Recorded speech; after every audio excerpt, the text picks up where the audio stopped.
दहेज मृत्यु को लेकर सुप्रीम कोर्ट ने हाल ही में एक बहुत इम्पोर्टेंट जजमेंट दिया है, जो पत्नी की दहेज हत्या के झूठे मामलों में फंसे पति और उसके परिवार वालों के लिए एक उम्मीद की किरण साबित हो सकता है। अपने जजमेंट में सुप्रीम कोर्ट ने कहा कि शादी के 7 साल के अंदर ससुराल में पत्नी की अननेचुरल डेथ ही पति को आईपीसी के सेक्शन 304B एंड 498A के तहत दोषी ठहराने के लिए काफी नहीं है। आज हम इसी केस के बारे में डिटेल से जानने वाले हैं। तो आप सभी को मेरा नमस्कार और आप देख रहे हैं लीगल ग्रेविटी। जिस केस में सुप्रीम कोर्ट ने ये जजमेंट दिया है उसका नाम है चरण Singh versus the state of Uttarakhand. इस केस में जो एपेलेंट है वो डिसीज छिल्लो कौर, जिन्हें हम आगे कौर कहेंगे, उनके हस्बैंड थे, जिन्हें ट्रायल कोर्ट ने आईपीसी के section 304B, section 498A and section 201 के तहत दोषी ठहराया था और इन धाराओं में 10 साल, 2 साल और 2 साल के रिगरस इम्प्रिजनमेंट का पनिशमेंट दिया था। साथ ही कौर की सास और ब्रदर इन लॉ को भी दोषी ठहराया गया था। दोषियों ने जब अपने कन्विक्शन के against high court of Uttarakhand में अपील की तो अपीलेंट की मदर एंड भाई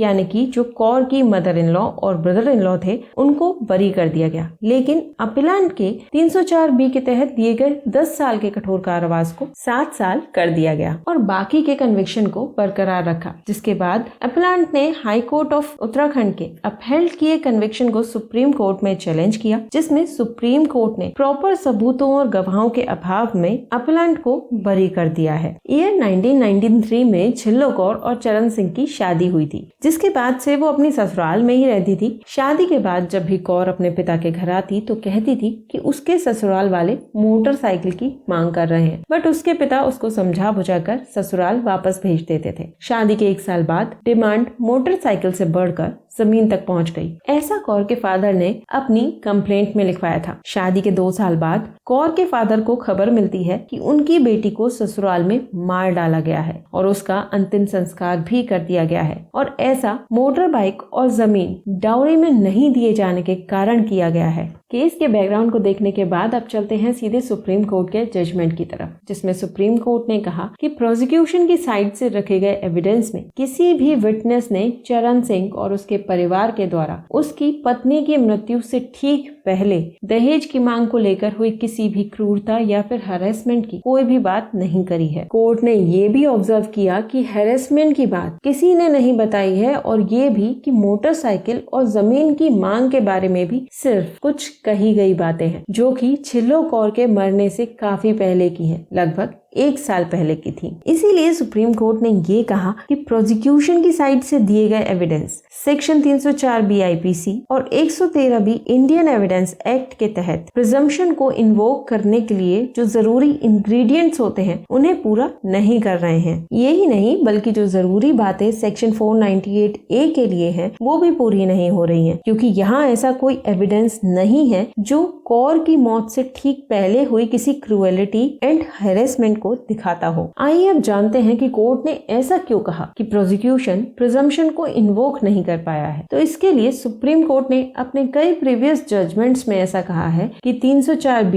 एंड 498A ऑफ आईपीसी के प्रिजम्पशंस को इन्वोक करने के लिए कुछ प्री रिक्विजिट्स का पूरा होना जरूरी है। प्री रिक्विजिट्स मीन्स कुछ ऐसी बातें जिन सभी के पूरा होने पर ही कोर्ट डाउरी डेथ के बारे में प्रिजम्पशंस बनाएगा। इन प्री रिक्विजिट्स को सुप्रीम कोर्ट ने Baijnath versus state of MP 2017 के केस में एक्सप्लेन किया था। जैसे 304B के तहत डाउरी डेथ की प्रिजम्पशन के लिए एक वुमन की डेथ जलने या बॉडीली इंजरी से या फिर किसी ऐसी परिस्थिति में हुई हो जो कि साधारण ना हो, और शादी के 7 साल के अंदर हुई हो, और उसके मरने से ठीक पहले उसके साथ यानी महिला के साथ किसी तरह की क्रूएलिटी और हैरेसमेंट उसके पति या फिर पति के किसी रिलेटिव ने डाउरी की डिमांड के लिए किया हो। तो जब ये सारे इंग्रेडिएंट्स प्रोसिक्यूशन की साइड से बियॉन्ड रीजनेबल डाउट प्रूव किए जाएं, सिर्फ तभी court under section 113B of evidence act ये प्रिज्यूम करेगा कि ऐसी डेथ डाउरी डेथ है, एंड ऐसी प्रिजम्पशन को गलत साबित करने का मौका एक्यूज को मिलता है। और अगर एक्यूज ऐसी प्रिजम्पशन को गलत साबित नहीं कर पाता तब कोर्ट एक्यूज को इस बेसिस पर कन्विक्ट करता है। बट चरण सिंह के केस में सुप्रीम कोर्ट ने ये पाया कि शादी के 7 साल के अंदर डेथ के अलावा कोई और बाद प्रोसिक्यूशन प्रूफ नहीं कर पाया है, जिसकी वजह से डाउरी डेथ का प्रिजम्पशन इन्वोक नहीं होता है। और इसीलिए सुप्रीम कोर्ट ने कहा कि केवल शादी के 7 साल के अंदर ससुराल में हुई कौर की अननेचुरल डेथ ही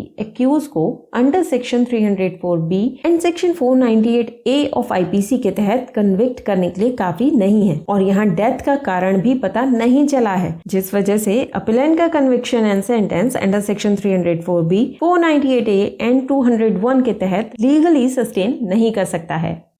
तो आज के लिए बस इतना ही। ऐसी और लीगल अपडेट्स एंड नॉलेज पाने के लिए लीगल ग्रेविटी यूट्यूब चैनल को सब्सक्राइब करें। और अगर आज का ये सेशन आपको पसंद आया हो तो लाइक, शेयर एंड कमेंट करके अपना फीडबैक देना बिल्कुल ना भूलें। नमस्कार।